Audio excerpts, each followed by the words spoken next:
Hello la famille, j'espère que tout se passe très bien à votre niveau, sinon chez nous aussi ça va très bien.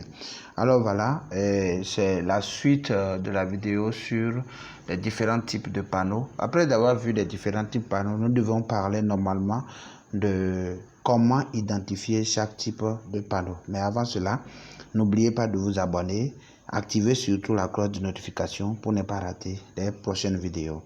Alors, compte tenu des trois différents types de panneaux, nous allons commencer d'abord les panneaux de type monocristallin.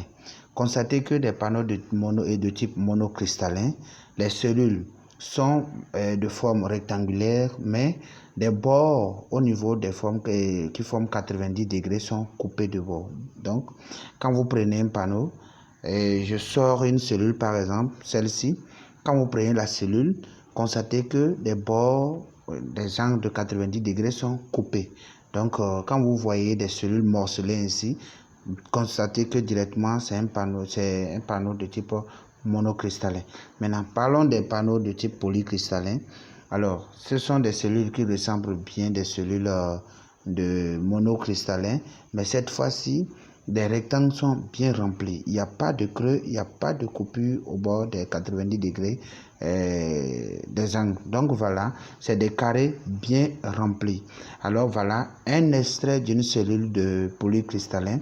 Constatez que la cellule est de forme carrée.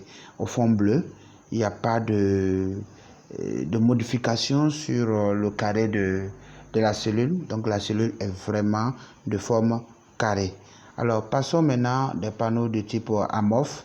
Quand vous prenez un panneau de type amorphe, alors le panneau de type amorphe est de couleur noire, sous forme de miroir. Il n'y a pas de distinction en tant que tel. Donc voilà, ce panneau est de type amorphe.